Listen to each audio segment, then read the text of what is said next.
What's up, everybody? What's up, everybody? Good morning. It's your boy, Coach Damany. And I wanted to just make a video real quick about some things I've been hearing. AAU season just finished up, and this is the time for everybody to be disgruntled and unhappy about the whole AAU season. So I had a conversation with somebody yesterday for about 2 hours, and we talked about Twitter moms and coach dads and players and parents saying coaches didn't get me any looks, or coaches pushed other players instead of me or my son, right? So I wanted to make something very, very, very clear. Coach's job is to put you in front of college coaches. Like, that's elite AAU, that's what it's for. If you played in front of college coaches and you didn't get any looks, that's on you and your performance. It's not the AAU coach's job to put something on a tee for you in order for you to get looks. No, you got to perform.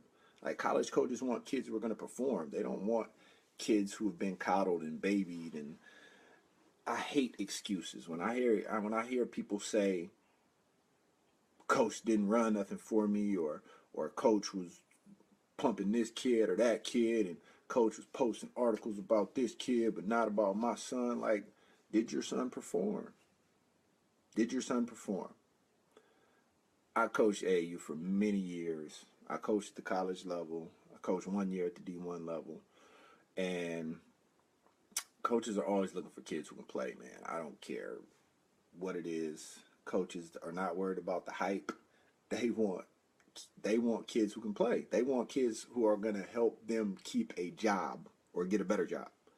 I don't think people understand that the college coach's livelihood rests on 18, 19, 20, 21-year-old kids and how they perform. Like, it's not about likes and dislikes, and it's truly about, can this kid help me keep my job by winning?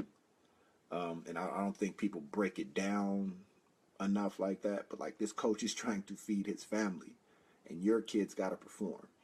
The AAU coach's job, high school coach's job, is to say, look, I got a kid, you need to come check him out. And if the coach does that, he's done his job. It's the kid's job to perform. And as a parent, it's out of your hands. You can't do anything. You're not the one out there bouncing and dribbling and passing. It's out of your hands. So you have to let go, step out the way, stop being a Twitter mom and a coach dad, and trying to talk your kid into a scholarship, because that's not how it works.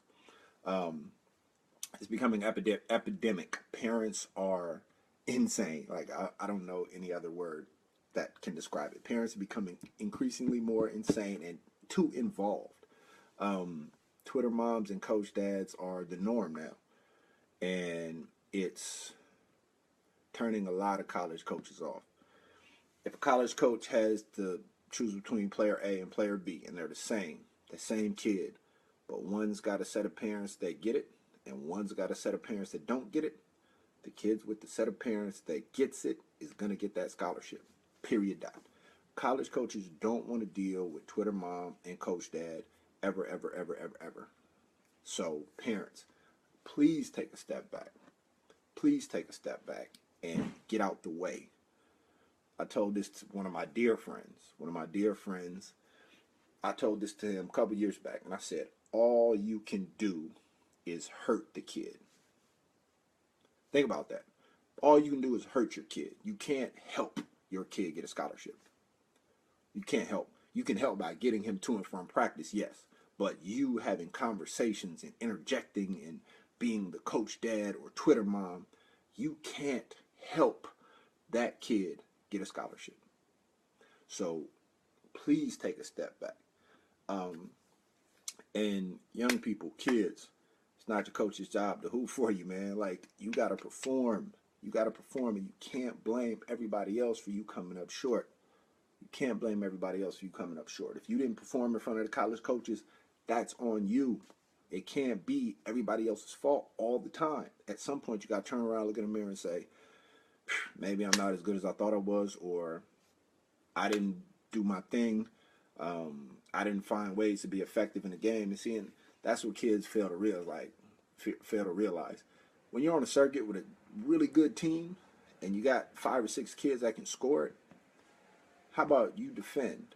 How about you rebound? How about your motor is crazy? How about you do something else to make a college coach say, "Oh, that kid might be able to play. I'll go check him out on his high school team where you are the leading scorer, and then I can see how you perform when the ball's in your hands."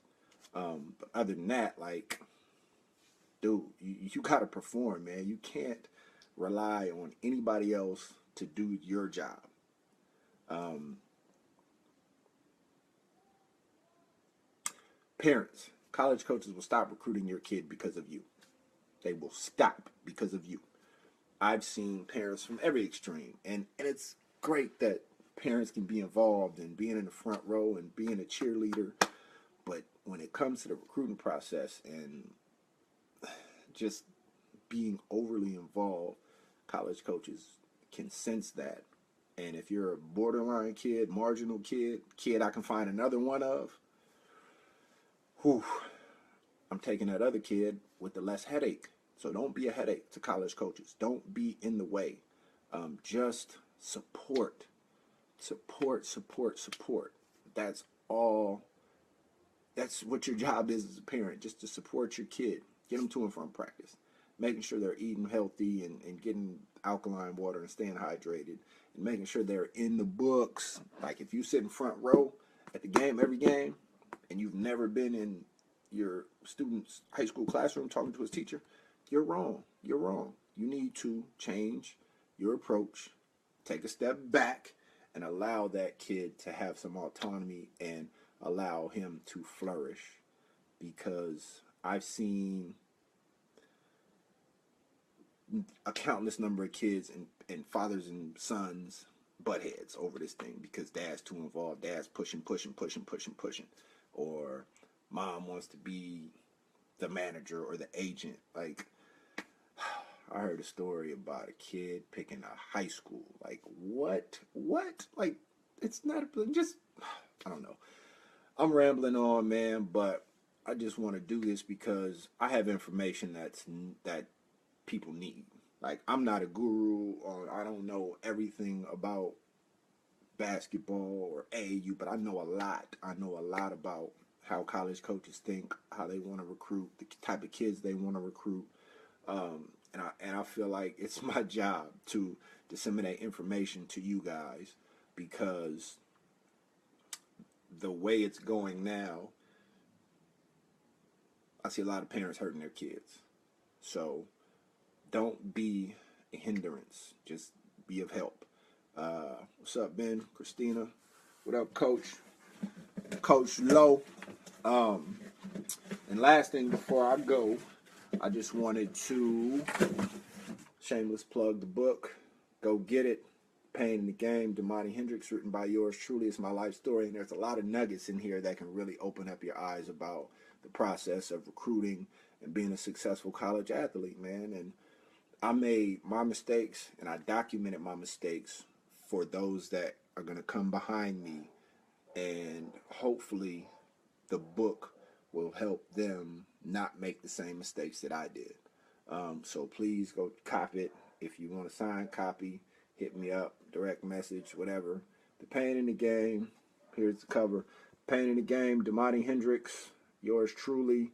From what I've heard, all the reviews are good. They said it's a page turner. It's 99 pages. It's really quick. You can get through it a day or two, and it just documents my life story. And what's up, Sam?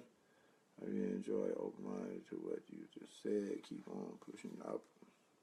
Always, always. Information, man. That's my job, is to put the information out there, man. But I love everybody. Parents, Twitter moms, stay off social media. Coach dad. Let somebody else coach your kid. And players, young people. It's nobody else's job to perform but you. Nobody else's job. If you played on the big stage in front of college coaches and they're not recruiting you, you didn't do your job. Period.